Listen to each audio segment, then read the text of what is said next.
ছৌ নাচের ক্ষেত্রে বড় বড় মুখোশ ব্যবহার হয়। ওকাম্বুরু। ওকাম্বুরু? হ্যাঁ, ওকাম্বুরু। ওকাম্বুরু। এনে ধর ধর ধর। ভালো আছিস তো? কি বলবো বল আমার বুকের কথা। তার সবচেয়ে দর্শনীয় সুন্দর স্থান। নমস্কার বন্ধুরা, সপ্তাহের শেষে 2-1 দিনের জন্য যদি কোথাও বেড়াতে যাওয়ার প্ল্যান করেছেন তাহলে চলে আসুন পুরুলিয়ার নয়নমণি অযোধ্যা পাহাড়ে। চারিদিকে লাল মাটির পথ, সবুজ পাহাড়ের কোল, অজস্র ঝর্ণার কলতান আর চিরচেনা গ্রামীণ বাংলার সরলতা পুরুলিয়াকে করে তুলেছে অনন্য। অবশেষে রোদ্দুর উঠেছে, কিন্তু শীত হোক বা বর্ষা, বছরের প্রতিটা ঋতুতে ভ্রমণকারীদের জন্য ভিন্ন স্বাদ নিয়ে হাজির হয়। দেখতে পাচ্ছি ভীষণ হাওয়া হচ্ছে আর আমরা চলে এসেছি কখনো সবুজ মোড়া পাহাড়ের হাওয়ার ঝাপটা, কখনো আবার শুষ্ক প্রান্তের নিস্তব্ধতা। প্রতিটা দৃশ্য যেন একটা আলাদা গল্প বলে। সেরকম কোনো সিঁড়ির ব্যবস্থা নেই। হাওড়া থেকে পুরুলিয়া আসার জন্য অনেকগুলি ট্রেন আছে। এর মধ্যে সব থেকে সুবিধাজনক হলো 18011 হাওড়া চক্রধরপুর এক্সপ্রেস, যা প্রতিদিন রাত্রি 11টা বেজে 35 মিনিটে হাওড়া থেকে ছেড়ে পুরুলিয়া এসে পৌঁছায় ভোর 6টা বেজে 25 মিনিটে। আর পুরুলিয়া স্টেশনের বাইরে আছে গাড়ি স্ট্যান্ড, সেখান থেকে একটা গাড়ি রিজার্ভ করে নিতে পারবেন অযোধ্যা পাহাড়ের উদ্দেশ্যে। পুরুলিয়া স্ট্যান্ড থেকে অযোধ্যা পাহাড়ের দূরত্ব প্রায় 42 কিলোমিটার মতো। অযোধ্যা পাহাড়ের উপরে অনেকগুলি দেখার জায়গা আছে আর স্পটগুলি বিভিন্ন দিকে ছড়িয়ে ছিটিয়ে আছে, তাই জায়গাগুলি ভালোভাবে ঘুরে দেখার জন্য একটা গাড়ি রিজার্ভ করতেই হবে। 2 দিনের জন্য গাড়ি ভাড়া পড়তে পারে মোটামুটি 5,000 টাকার মতো। তবে আমরা এবার 4 চাকায় নয়, বর্ষায় একটু বাইক রাইডের মজা নিতে বেরিয়ে পড়লাম 2 চাকায়।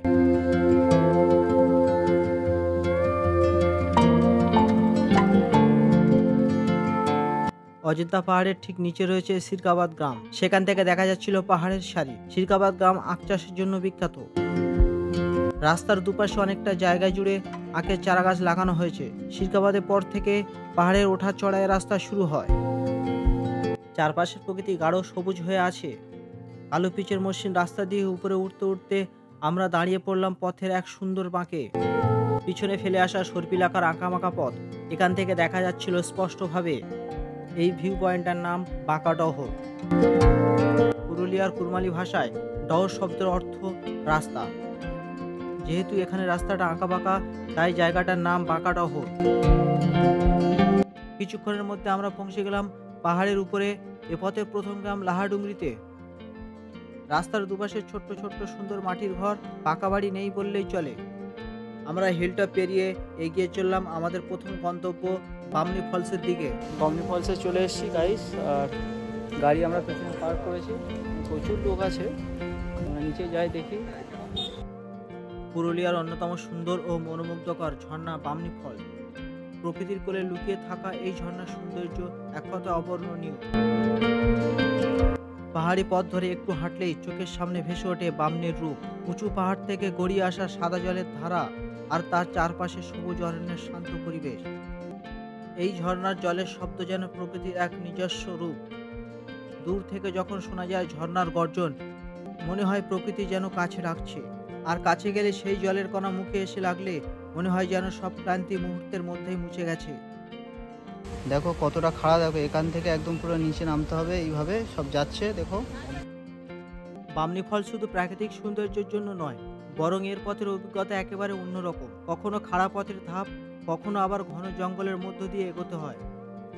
ভ্রমণকারীদের জন্য এই ট্রেক একটা আলাদা অ্যাডভেঞ্চার হয়ে ওঠে। বন্ধুরা, আমরা চলে এসেছি। এই মোড়টার নাম হচ্ছে রাঙ্গা মোড়। এই রাঙ্গা মোড় আছে, তো এটা হচ্ছে নেতাজি সুভাষচন্দ্রের স্ট্যাচু। তো এই ডান দিকটায় গেলে হচ্ছে মার্বেল লেক, আর এই সোজাটা গেলে একদম সোজাটা গেলেন বামনি ফলস। আমরা এই মার্বেল লেকের দিকে যাচ্ছি। তো দেখতে পাচ্ছি রাস্তা পুরো মার্বেল, মানে পাথর দিয়ে পুরো একদম রাস্তা, নিচু নিচু রাস্তা আছে। যাই ভিতরে যাই দেখি মার্বেল লেকটা কত সুন্দর, আর তোমাদের দেখাবো। গাইস, অবশেষে চলে এলাম সেই অযোধ্যার সবথেকে সুন্দর দর্শনীয় স্থান, এই মার্বেল লেক। আসলে মার্বেল লেক কোনো প্রাকৃতিক লেক নয়। বহু বছর আগে এখানে মার্বেল বা পাথরের খনি ছিল। খনন কাজের ফলে বিশাল গর্ত তৈরি হয়েছিল, আর সময়ের সাথে সাথে সেই গর্ত বৃষ্টির জলে ভরে গিয়ে আজকের এই মার্বেল লেকের জন্ম দিয়েছে। এক সময়ের শ্রমের চিহ্নই আজ পরিণত হয়েছে এক অসাধারণ ভ্রমণস্থলে। প্রথমে দেখলে মনে হবে প্রকৃতি যেন এখানে নিজের হাতে এঁকেছে এক অন্য শিল্পকর্ম। চারপাশে খাড়া পাথরের দেওয়াল আর মাঝখানে গভীর নীল জলের আস্ত এক হ্রদ। এই দৃশ্য যে কাউকে মুহূর্তে মুগ্ধ করে দেবে। মার্বেল লেক থেকে এখন চলেছি বাঘমুন্ডি চুড়িদা গ্রামের দিকে। এই গ্রামটির পরিচয় শুধুমাত্র একটি জায়গা হিসাবেই নয়, বরং 1000 বছরের ও বেশি পুরানো এক শিল্প ঐতিহ্যের সাথে জড়িয়ে আছে। এখানকার মানুষেরা প্রজন্মের পর প্রজন্ম তৈরি করে আসছে ছৌ নাচের মুখোশ, যা এখন সারা পৃথিবীর কাছে পরিচিত। আর গ্রামে ঢুকলে দেখা যায় সারিবদ্ধ ছোট ছোট ঘর, আর সেই ঘরের বারান্দায় সাজানো আছে রঙিন মুখোশ। প্রতিটি মুখোশের ভিতরে লুকিয়ে থাকে শিল্পীর হাতে নিপুণতা ও তাদের কল্পনা আর পরিশ্রম। ছৌ নাচ যখন মঞ্চে হয় তখন মুখোশের মধ্যে যেন প্রাণ ফিরে আসে, চরিত্রগুলো হয়ে ওঠে বাস্তব, আর দর্শকরা ডুবে যায় এক অন্য জগতে। তাই চড়িদার এই মুখোশ শিল্প শুধু একটি শিল্পকর্ম নয়, এটা আসলে জীবন্ত সংস্কৃতি। শিশু থেকে প্রবীণ সবার হাতে সমান দক্ষতা। সত্যি বলতে কি, চড়িদার গ্রামে ঘুরে মনে হয় গোটা গ্রামটা যেন এক চলমান শিল্পকেন্দ্র। ইউনেস্কো থেকে শুরু করে বিভিন্ন শিল্পমঞ্চে এই মুখোশ পৌঁছে গেছে। তবুও চুড়িদার শিল্পীরা এখনো তাদের গ্রাম ছেড়ে যায়নি, কারণ তাদের কাছে এই গ্রাম হলো শিল্পের মন্দির। এগুলো আছে আপনার বাড়িতে সাজানোর জন্য, সবই যেগুলো দেখছেন এগুলো সবই বাড়িতে সাজানোর জন্য।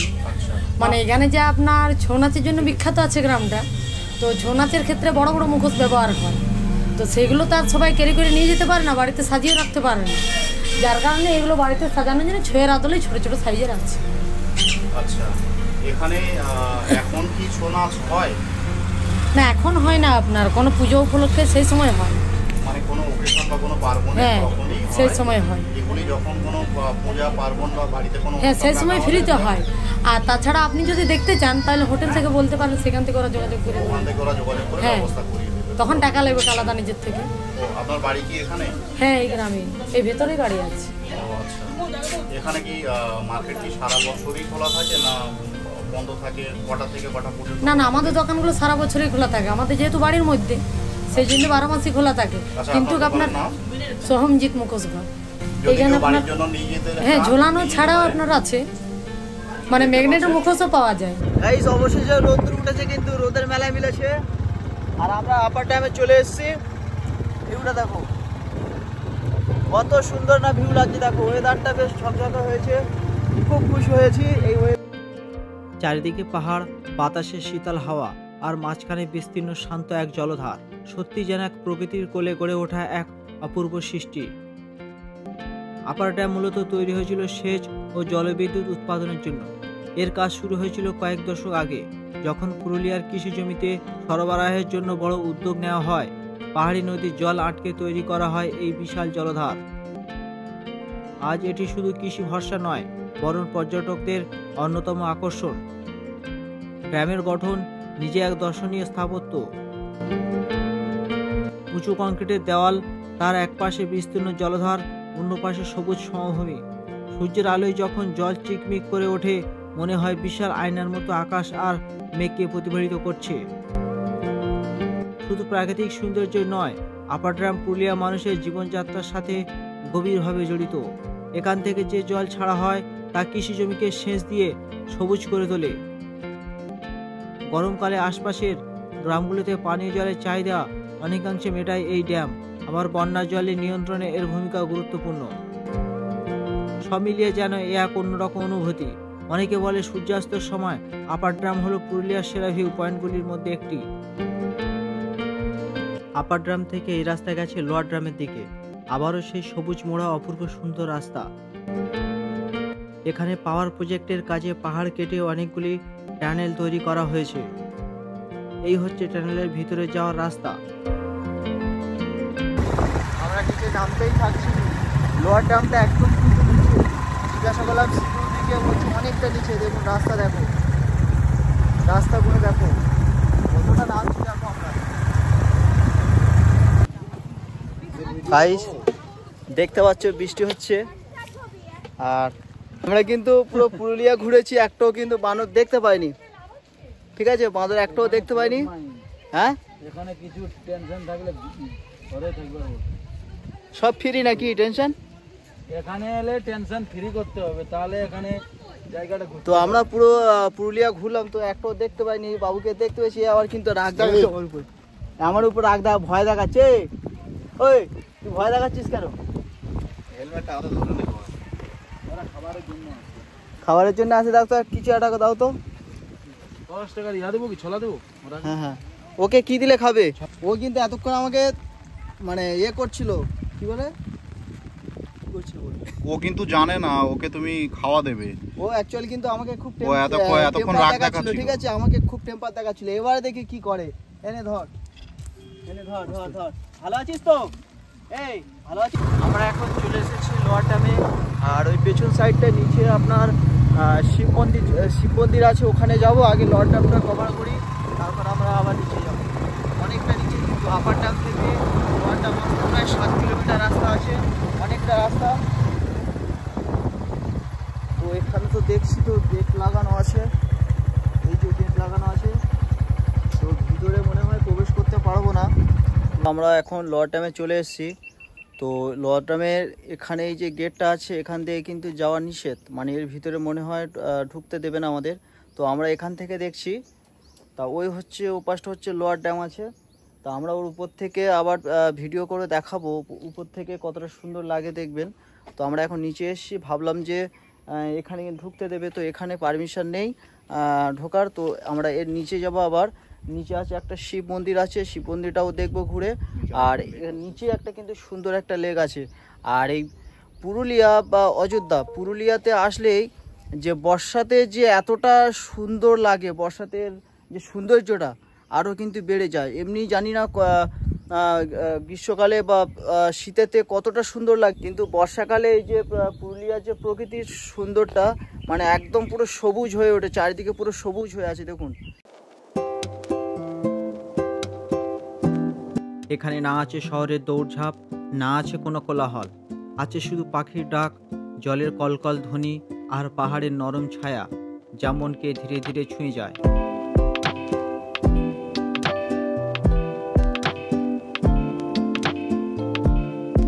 আর ওই যে দূরে দেখা যায় লহরিয়া ড্যাম, কতই না সুন্দর এই লহরিয়া ড্যাম। আর তার পাশে রয়েছে লহরিয়া শিব মন্দির। প্রাকৃতিক শান্ত স্পর্শের মাঝে দাঁড়িয়ে আছে এই লাহরিয়া শিব মন্দির।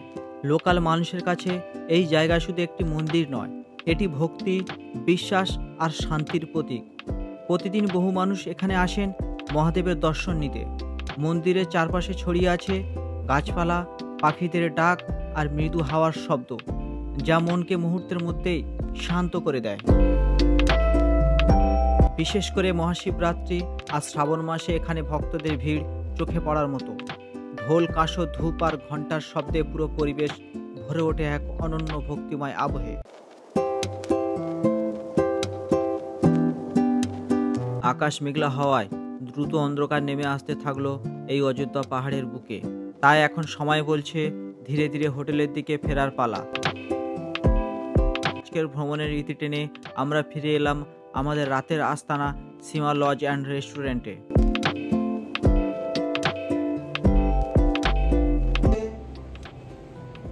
আমরা যে রুমটা আছি এটা হচ্ছে নন এসি রুম, আর নন এসি রুমের ভাড়া খুবই কম নিয়েছে এখানে। আর এই ওয়াশরুমটা দেখো, একদম গিজার রয়েছে নিচে, একদম সুন্দর পাথর টালি দিয়ে লাগানো, একদম পুরো ফ্যামিলি পরিবেশে, একদম মানে গিজার সবই ব্যবস্থা রয়েছে। শীতের সময় কোনো সমস্যা হবে না। তো আমাদের এই রুমটা নিয়েছে হচ্ছে আপনার 800 টাকা, ঠিক আছে? 800 টাকা আমরা এরকম নন এসি এত সুন্দর রুম পেয়েছি। তো এর আগের দিন ছিলাম আমরা এসি রুমে ছিলাম, তো এসির প্রয়োজন হয়নি বলে এসি রুমটা আমাদের নিয়েছিল 1400 টাকা। তোমরা দেখতেই পাচ্ছ রুমের বাইরেটা কত সুন্দর চকচকে ঝকঝকে আছে, আর বেশ লাইটিংও করা আছে, দেখতে ভালো লাগে রাতের বেলা।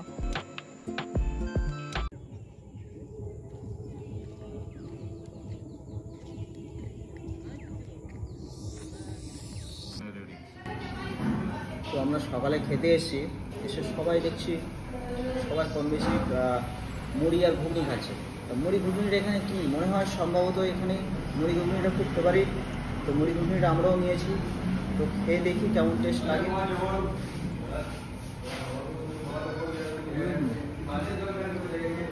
এই জন্যই সবাই কিন্তু মরুভূমিটা খাচ্ছে। তো আপনারা আসবেন পুরুলিয়াতে, এসে দেখবেন মরুভূমিটা কেমন লাগে।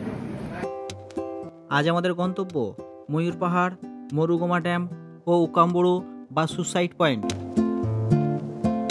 বেশ সুন্দর লাগছে না সবুজে মোড়া এই রাস্তাগুলো? সত্যি প্রকৃতির এই অপরূপ মায়া বেশ ভালো লাগছে। আর তোমাদের কেমন লাগছে একটু কমেন্টে জানিও। পাহাড়ের মাঝখানে এরকম পরিবেশ কার না দেখতে ভালো লাগে বলো? বিশেষ করে তো আমাদের মতো ছেলেদের। এই যে খেলা, আমাদের ওখানে তো খেলা নামের জিনিসটাই চলে গেছে। তো এই পরিবেশে এত সুন্দর খেলা হচ্ছে দেখুন। তাও ফুলল্যান্ডে খেলা করছে, বিশাল বড় জায়গা আছে, তো এখানেই খেলা হচ্ছে। দেখো কত সুন্দর পরিবেশ।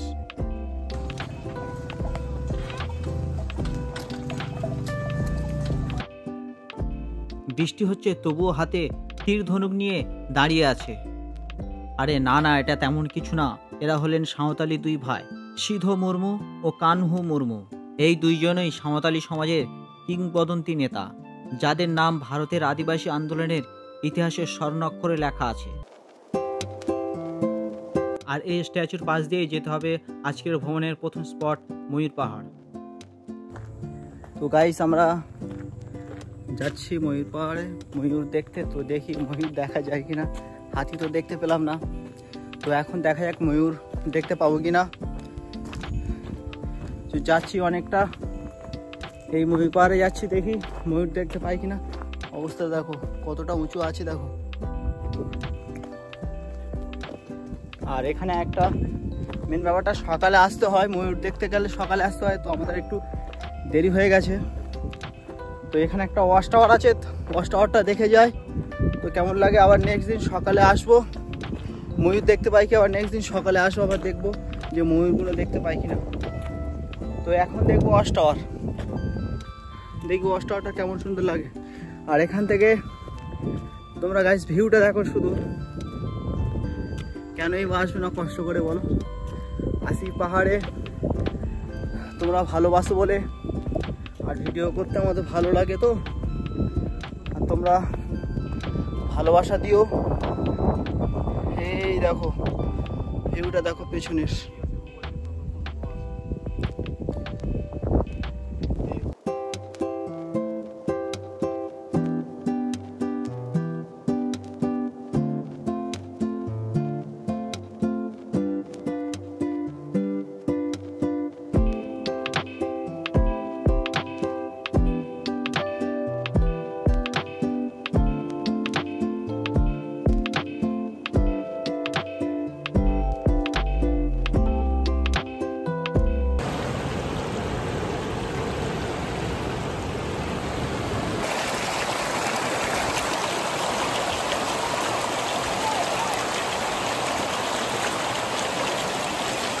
এখান থেকে আমরা কিন্তু 360 ড্রোন শট নিয়েছি, তো আপনাদের দেখাবো।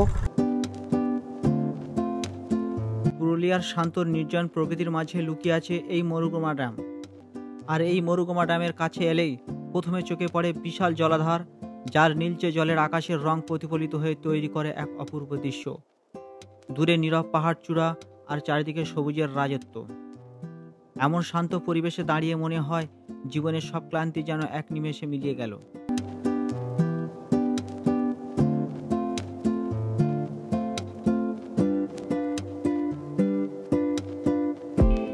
আজকের এই ভ্রমণের শেষ যাত্রা উকাম্বুরু, আবার এটাকে বলা যেতে পারে সুইসাইড পয়েন্ট। এই নামটা বা সুইসাইড কেন হলো? আমি তো এসছি কলকাতা থেকে, আসার পরে এখানে সবাই বলছে এটা সুইসাইড পয়েন্ট নামে খ্যাত জায়গাটা। এই যে জায়গাটা, এই যে হেঁটে এর মধ্যে দিয়ে সবাই যাচ্ছে, এর ভিতর দিয়ে এটা কিন্তু আমার গিয়ে দেখে মনে হলো যে এটা সুইসাইড পয়েন্ট হতেই পারে না। কেন এখান থেকে মানুষ এত সুন্দর জায়গা উপভোগ করতে আসবে, এটা কত সুন্দর ব্যাপার আছে এখানে, কত সুন্দর ভিউ, এখান থেকে লোক সুইসাইড কেন করবে?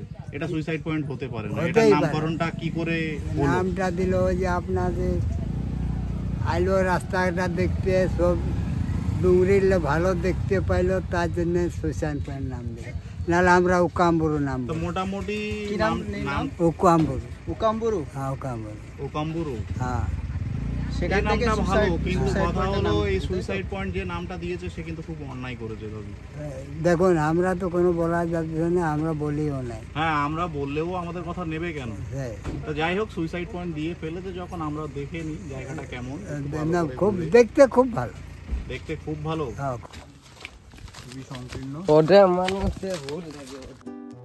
পুরুলিয়ার নির্জন প্রকৃতির মাঝে লুকিয়ে আছে এক শান্ত, রহস্যময় আর অবিশ্বাস্য সুন্দর জায়গা, যেটা আমরা সুসাইড পয়েন্ট নামে চিনে থাকি। নাম শুনে যতটা ভয়ঙ্কর মনে হয়, জায়গাটা ঠিক ততটাই শান্ত, নিরিবিলি আর মন ছুঁয়ে যাওয়ার মতো। দূরের পাহাড়ের কোল ঘেঁষে ছড়িয়ে থাকা গ্রামগুলো আর শ্যামল প্রকৃতি সব মিলিয়ে এমন দৃশ্য যা চোখকে মুগ্ধ করে দেয়। তো বন্ধুরা, জায়গাটা এত সুন্দর, তো এখানে একটা সিনেমাটিক শ্যুট হয়ে যাক। আর যদি ভিডিওটা ভালো লাগে অবশ্যই লাইক, কমেন্ট আর সাবস্ক্রাইব করতে ভুলো না কিন্তু।